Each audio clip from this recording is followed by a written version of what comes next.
Lallai kuwa jama'a ku bi mu ga abin da wannan mata take kokarin yi a wannan wajen. Abin zai matukar ba ku mamaki, wasu kuma abin zai matukar burge ku.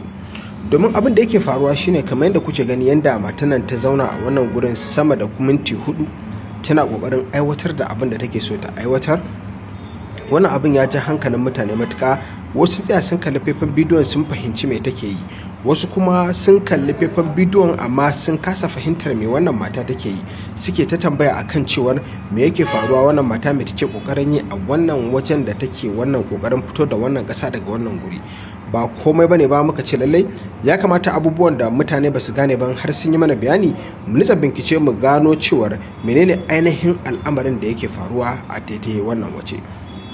Wannan mata kamar da kuke gani ba ita kadai bace a wannan gurin, amma kuma bidiyon ita ake dauka, domin kuwa ita ce take gudanar da abin da ake so a nuna muku. Kuna gani tana sa wannan shebur tana kwaso kasa daga cikin wannan ramin. Watan ramin yana da tsayi, ba iya nan bane kawai, daga baya idan aka koma muku baya za ku ga ramin yana da tsaho inda suka dinga yo haƙar suka zo har wannan wajen. Wannan ƙarƙashin ƙasa kenan, suna shiga ƙarƙashin ƙasa ne domin gudanar da irin wannan ramin. In wani lokacin idan ka ga yadda suka yi ramin ma za ka yi mamaki ka ce wai shin wannan ramin dan adam ne ma ya yi shi kuwa? Ba don kowa ba, saboda yanayin ƙoƙarin yadda aka nisantar da ramin, aka yi tafiya mai nisa a cikin ƙarƙashin ƙasa.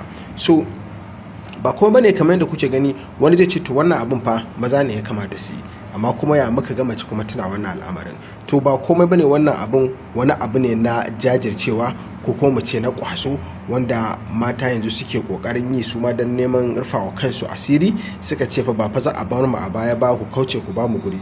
Kuma fa maza da kuke wannan kokarin sana'ar, so mu ma muna da namu kokarin. Inda ta fito suke haƙo wannan ƙasa, duk ƙasar da ku suka haƙo suna ɗebe ta ne su fita da ita waje, su je su sanya ruwa su tanka daidai ko kuma su rairaye.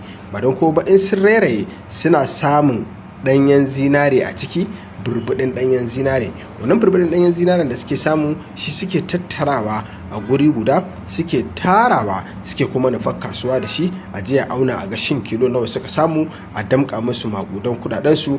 Kuma gobe ma in sun ga suna da bukata su sake dawowa domin ci gaba da wannan aikin. Kuna ganin sa aka fa masu kuɗi ne fa, kuna ganin sa aka za ku yi mamaki, harkan neman su ce kawai haka.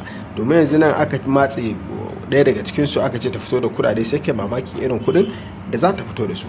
To ubangiji ya Allah, muna roƙonka da tsarkakan sunayenka, Allah da ka ba mu halak, Allah da ka ba mu ikon ƙoƙarin neman halak, ka kuma sanya mana albarka a neman mu a duk inda muke. Muna godiya, Allah ka samu dace, amin suma amin.